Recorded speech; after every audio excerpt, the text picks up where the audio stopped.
사랑합니다. 아버지 야곱의 장례를 마친 요셉과 형제들은 이제 애굽 땅으로 돌아왔습니다. 짧지 않았던 장례 기간 동안 그들은 함께 울고 함께 애국했습니다.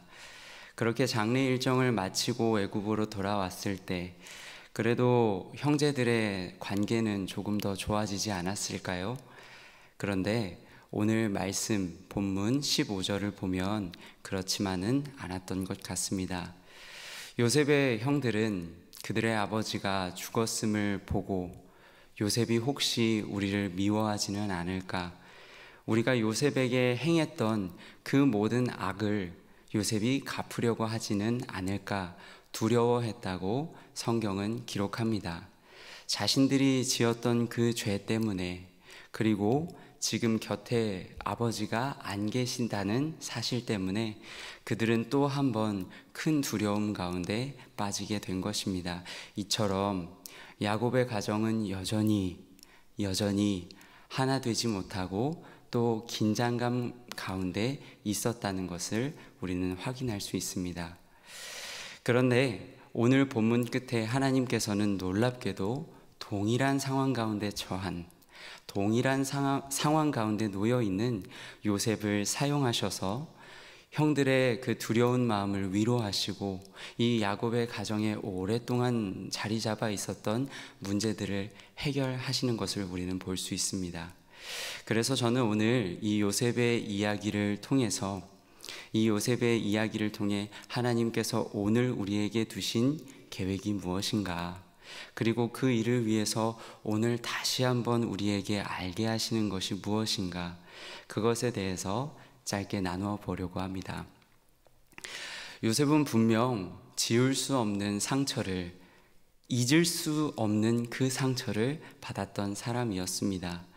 죄로 인해 참 오랜 기간 고통을 받아왔던 사람이었죠. 그리고 지금 요셉의 곁에는 이제 더 이상 아버지도 계시지 않습니다. 얼마든지 애굽으로 다시 돌아왔을 때 담임 목사님께서 하신 말씀처럼 요셉은 총리로서, 그 어마어마한 애굽이라는 나라의 총리로서 자신이 가진 권력을 사용할 수 있었던 사람입니다. 그런데 오늘 본문을 보면 요셉은 그렇게 행동하지 않았습니다. 17절, 형제들이 요셉에게 용서를 구할 때에 요셉은 눈물을 흘립니다. 그리고 형들이 요셉 앞에 납작 엎드릴 때에 오히려 그 형들을 간곡한 말로 위로했다, 오늘 본문은 기록하고 있습니다. 사랑하는 여러분, 우리가 사랑하는 이들, 나와 친하고 나와 마음이 맞는 사람들, 그 사람들이 어려움을 당했을 때에 그들을 위해서 눈물을 흘리는 것, 그들을 간곡한 말로 위로하는 것, 그것은 어렵지 않을 것입니다. 그러나 오늘 요셉과 같이 나에게 잊을 수 없는 상처를 준 그 사람, 또는 나에게 잊을 수 없는 상처를 준 가족, 그들을 위해서 우리가 눈물을 흘린다는 것, 그리고 간곡한 말로 위로한다는 것 하실 수 있으시겠습니까? 또 가장 최근 그렇게 정말 하나님의 마음으로 누군가를 위해 울고 누군가를 위해 간곡한 말로 위로하신 적이 있으십니까? 참 우리에게 어려운 일인 것 같습니다. 누군가는 불가능하다고 이야기할 수도 있을 것 같습니다. 그런데 오늘 요셉은 자신이 총리라는 자리에 있었음에도 불구하고, 또한 얼마든지 자신이 사용할 수 있는 그 막강한 힘이 있었음에도 불구하고 그와 같이 행하지 않았다라는 것입니다. 그렇다면 요셉은 어떻게 이렇게 할 수 있었을까요? 그것은 오늘 말씀의 제목처럼 요셉은 자신은 잊고 하나님은 기억한 사람이었기 때문에 그렇습니다. 그렇다면 여기서 하나님을 기억했다라는 것은 구체적으로 또한 무엇을 의미하는 것일까요? 그것은 바로 하나님, 반드시 선을 이루실 하나님, 그리고 반드시 자신의 백성을 구원하실 그 하나님을 믿고 신뢰했다는 것을 의미합니다. 그것은 요셉의 말에도 아주 잘 나타나 있는 것을 우리는 볼 수 있습니다. 요셉은 이렇게 이야기합니다. 두려워하지 마소서, 내가 하나님을 대신하리이까. 당신들은 나를 해하려 하였으나 하나님은 그것을 선으로 바꾸사 오늘과 같이 많은 백성의 생명을 구원하셨다라고 이야기한다는 겁니다. 사실 생각해 보면 우리는 살아가면서 내가 하나님을 대신하려고 할 때가 얼마나 많은지 모릅니다. 내가 충분히 말할 수 있지. 내가 자유가 있는데, 내가 가진 권리가 있는데 충분히 말할 수 있지.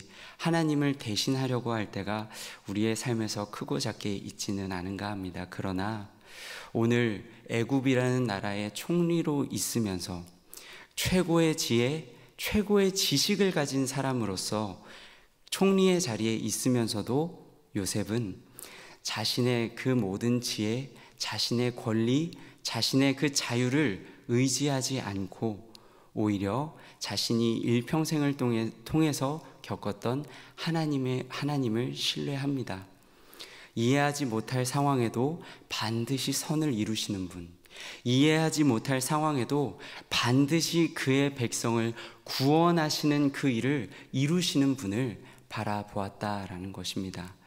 물론 사랑하는 여러분, 그럼에도 불구하고 내 자신을 잊어버리기까지, 상처받은 내 마음을 잊어버리기까지 누군가를 용서하고 사랑한다는 것이 참 어려운 일입니다. 저 역시도 마찬가지입니다. 그러나 사랑하는 여러분, 우리 그때마다 선을 반드시 이루시고 반드시 구원해내시는 하나님께서 먼저는 우리를 어떤 사랑으로 사랑하셨는지, 그 선을 이루시고 구원하시고야만은 그 대상이 먼저는 우리였다는 사실을 기억하면 좋겠습니다. 우리 이 시간 갈라디아서 2장 20절의 말씀을 함께 보도록 하겠습니다. 내가 그리스도와 함께 십자가에 못 박혔나니 그런즉 이제는 내가 사는 것이 아니요 오직 내 안에 그리스도께서 사시는 것이라. 이제 내가 육체 가운데 사는 것은 나를 사랑하사 나를 위하여 자기 자신을 버리신, 나를 사랑하사 나를 위하여 자기 자신을 버리신 하나님의 아들을 믿는 믿음 안에서 사는 것이라. 아멘. 우리는 이와 같은 믿음을 가지고 사는 사람들임을 믿습니다. 말씀을 정리하고자 합니다. 사랑하는 성도 여러분, 오늘 우리는 우리를 대신해서 십자가에서 죽으신 예수님께서 분명하게 하신 말씀을 기억할 필요가 있습니다. 너희를 사랑하는 자를 사랑하는 것, 그것은 세리도 이방인도 다 하는 것이라 분명하게 말씀하셨습니다. 하나님을 모르는 자들도 얼마든지 그와 같이 사랑한다고 말씀하셨습니다. 이것은 무엇을 의미합니까? 하나님께 사랑을 받은 자, 영원한 사랑을 받은 우리는 그와 같지 않아야 한다는 것을 의미하는 말입니다.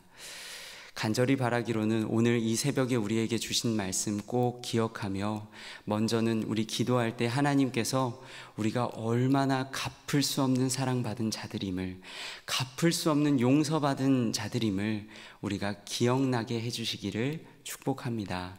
그리고 그 은혜 가운데 우리에게 주신 사랑, 오늘 우리가 또한 누리고 있는 이 사랑을 따라서 하나님이 부르신 그 자리에서 하나님의 나라를, 또 하나님의 공동체를 세워가는 우리 모두가 되기를 축복합니다.